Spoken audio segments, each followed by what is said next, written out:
If you're trying to find cPanel inside Hostinger, here's the important thing you need to know right away. Hostinger does not use traditional cPanel on most plans. Instead, Hostinger uses its own custom control panel called hPanel. So if you've been searching everywhere for cPanel and can't find it, you're not doing anything wrong. You're just looking for a tool Hostinger doesn't use in the usual way.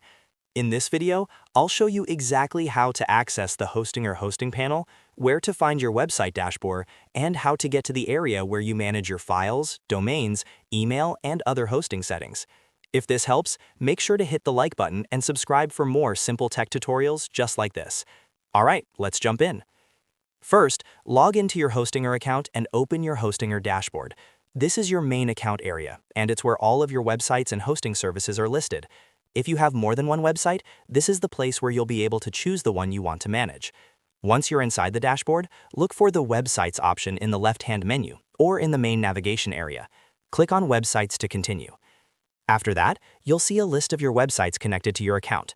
Find the site you want to work on, and next to it, you should see a button or link labeled Dashboard. Click Dashboard beside that specific website. This is the key step, because that dashboard is actually Hostinger's hPanel. So even though it does not say cPanel, this is the control center you'll use to manage your hosting account.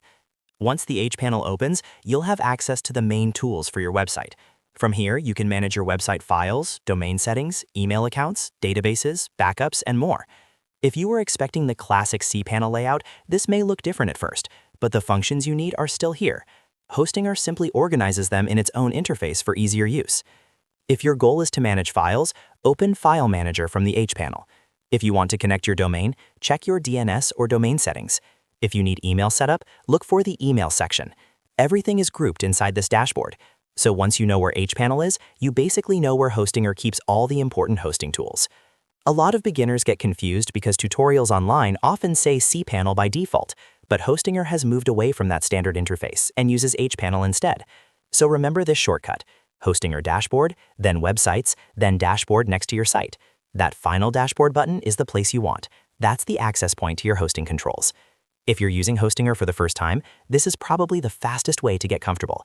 Just think of hPanel as Hostinger's version of cPanel. Same idea, different layout. And once you learn where everything is, managing your website becomes much easier and much faster. If this video saved you time, please give it a like, subscribe for more Hostinger and website tutorials, and leave a comment if you want a follow-up video on how to use hPanel step by step. Thanks for watching, and I'll see you in the next one.